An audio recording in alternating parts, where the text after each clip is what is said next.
สวัสดีค่ะมีนาเองค่ะวันนี้มามุมสูงมุมเสยใช่ไหมขอต้อนรับสู่ช่องไม้สะพายตุรกีนะคะเดี๋ยววันนี้มาทำตัวหมั่นโถกันค่ะเห็นเขาฮิตกันจังใน TikTok อ่ะขอทำบ้างเพราะว่าเดี๋ยวจะทานคู่กับไก่สไปซี่แบบไทยๆขอใส่ผ้ากันเปื้อนลายไก่ก่อนนะทำง่ายๆค่ะตัวนี้นะคือทำแบบสไตล์บ้านๆเลยแล้วมีนาก็ได้ช้อนตวงมาใหม่ใช้ซะเลยเราก็ทำแบบสไตล์บ้านๆแบบจีนบ้านๆเลยนะคะไม่ต้องมีพิธีรีตองอะไรแต่ออกมาก็อร่อยทานได้เช่นเดียวกันไปเริ่มทำกันเลยค่ะไปค่ะไม่ช่างให้นะคะตัวนี้กะเอาก็ได้เพราะว่าทานอาจจะทานคนเดียวเพราะลูกชายไม่ได้ทานด้วยเนาะแล้วก็น้ำตาลทรายค่ะกะไม่ถูกเลยตูอันนี้มันคือ น้ำตาลทรายนะคะตักไปค่ะครึ่งช้อนโต๊ะไม่มีปัญหาหรอกแต่ว่าถ้าใครอยากได้หวานมากนะก็ตักไปเลยค่ะ1 ช้อนโต๊ะยีสต์จ้ายีสต์1 ช้อนชากะไปเลยค่ะไม่ต้องอะไรมากมายสายกะอย่างเราเสร็จแล้วค่ะเรียบร้อยนี่นะคะเราก็ใส่แป้งสาลีอเนกประสงค์ลงไปนะคะประมาณ1 ถ้วยตวงครึ่งนะเสร็จแล้วเราก็จะคนค่ะระหว่างนี้นะคะเราจะใส่เกลือลงไปด้วยประมาณครึ่งช้อนชาคนทุกอย่างเข้ากันคนแล้วก็ลวกกันเป็นก้อนเท่านั้นเองเสร็จแล้วก็นวดค่ะคือแป้งเนี่ยมันจะน้อยกว่า1 ถ้วยตวงครึ่งก็ได้มากกว่า1 ถ้วยตวงครึ่งก็ได้เข้าใจใช่ไหมคือตัวนี้มันไม่มีอะไรค่ะมันคือแป้งนึ่งนั่นเองเพียงแต่ว่าเราจะให้เขาขึ้นฟูเนี่ยแป้งแข็งอย่านวดให้แป้งแข็งมากแต่อย่านวดให้แป้งนุ่มมากเพราะว่ามีนาจะเอามาทานกับไก่สไปซี่เพราะว่าถ้านุ่มมากอย่างเงี้ยเดี๋ยวพอขึ้นรูปแล้วมันจะย้วยมีนาจะใช้เทคนิคนี้นะคะรวบแค่ให้เป็นก้อนแบบนี้นะวางหาพลาสติกคลุมไว้พักแป้งไว้10 นาทีแล้วเดี๋ยวเรามานวดต่อค่ะมันจะนวดง่ายขึ้นแล้วมันจะนุ่มหลังจากที่เราพักไว้10 นาทีแล้วนะคะแป้งเขาก็จะนุ่มขึ้นเนี่ยเราก็เอามานวดค่ะนวดอีกทีจนเขาเนียนค่ะเนียนเสร็จแล้วก็พักแป้งต่อแบบนี้นะคะเราก็นวดให้แค่เนียนเท่านี้แหละแล้วเราก็พักแป้งค่ะให้ขึ้นเป็น2 เท่าประมาณ30 นาทีค่ะเดี๋ยวเรามาผสมตัวแป้งกันนะคะแป้ง1 ช้อนโต๊ะนะคะประมาณนี้แล้วก็น้ำมันพืชค่ะใส่ไปเท่าไหร่ก็ได้ให้เขาเหลวๆ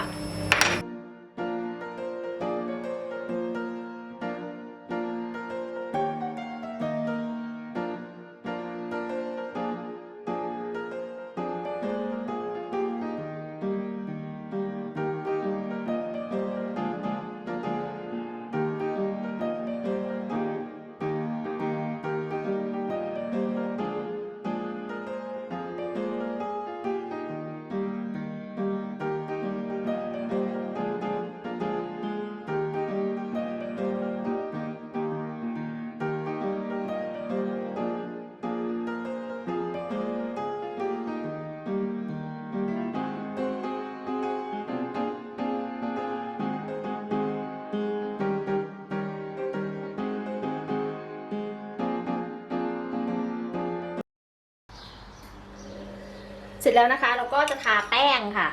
เนี่ยทาทั่วทาให้ทั่วแบบนี้นะคะเสร็จแล้วเราก็จะโรยผักอะไรก็ได้ที่เราชอบลงไปเสร็จแล้วเราก็โรยข้าวโพดนะคะโรยข้าวโพดลงไปเสร็จแล้วก็โรยต้นหอมสีเขียวค่ะแบบนี้อย่าเยอะเดี๋ยวมันไอ้นี่ไม่ได้แล้วก็พับค่ะพับมาครึ่งแบบนี้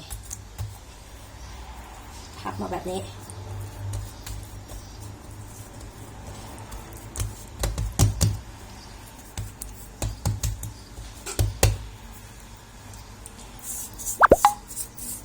ค่ะอย่าเยอะแล้วก็พับจบกดแล้วก็ตัดอย่างนี้ออกประมาณเนี้ยค่ะ2 นิ้วมือจึ๊บ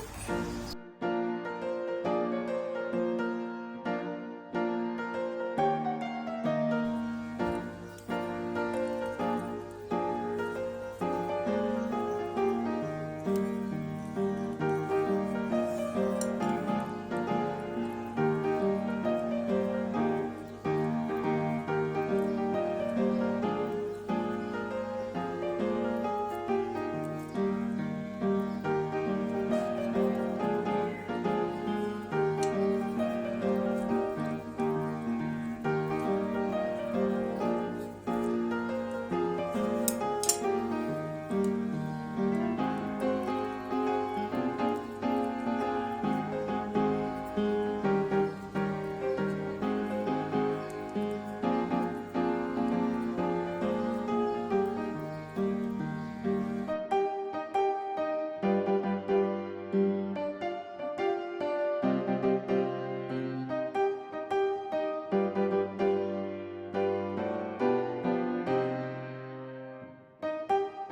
ำเดือดแล้วนะคะรีแก๊สแล้วเดี๋ยวนึ่งเลยใครจะพักแป้งก่อนนึ่งก็ได้นะคะควรจะพักแป้งก่อนนึ่งแต่ว่ามีนาไม่พักมีนานึ่งเลยฝนจะมาแล้วนึ่งประมาณ12 นาทีค่ะหมักไก่ด้วยโลโบ้เลยค่ะผงหมักไก่สไปซี่วิง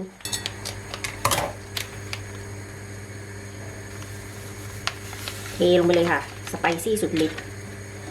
คลุก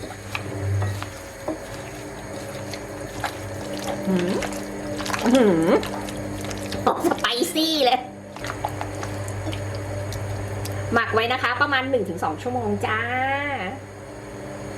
เสร็จแล้วนะคะหมักเรียบร้อยแล้วเราก็จะมาอบกันค่ะใครจะอบจะย่างจะอบแอร์ไฟเออร์ก็ได้ส่วนตัวมีนาจะอบนะเพราะว่าแอร์ไฟเออร์มันใส่ไม่พอไก่1 กิโล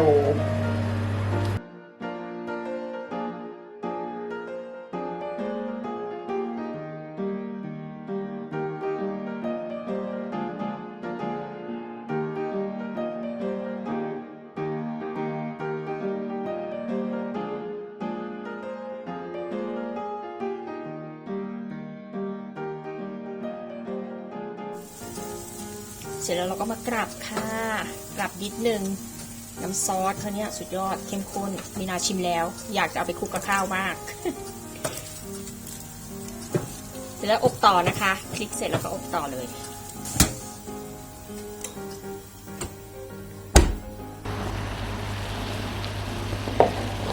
เสร็จแล้วค่ะนึ่งเสร็จแล้วเดี๋ยวเราไปทานกันเถอะค่ะ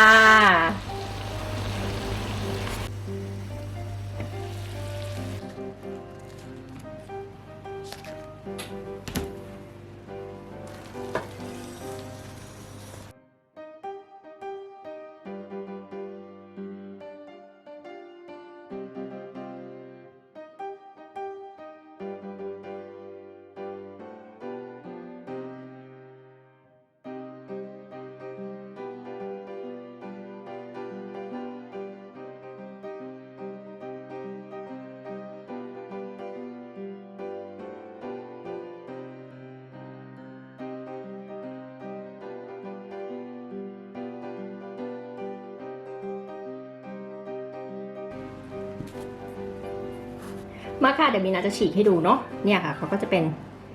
ชานๆเป็นริ้วๆฝากกดไลค์กดแชร์แล้วก็ติดตามให้ด้วยนะคะง่ายๆเลยโอ้ยรสชาติอร่อยอะไก่บอกเลยว่าอร่อยมากขออนุญาตใช้มือกินคู่กันนะคะสุดยอดคือเนื้อข้างในนี่ยังฉ่ำน้ำอยู่เลยอะแล้วก็ตัวนี้เลยค่ะไปแล้วค่ะแล้วพบกันคลิปหน้านะคะเมนูง่ายๆจ้านุ่มเหนียวอร่อยจริงอะไรจริงลองทำดูค่ะ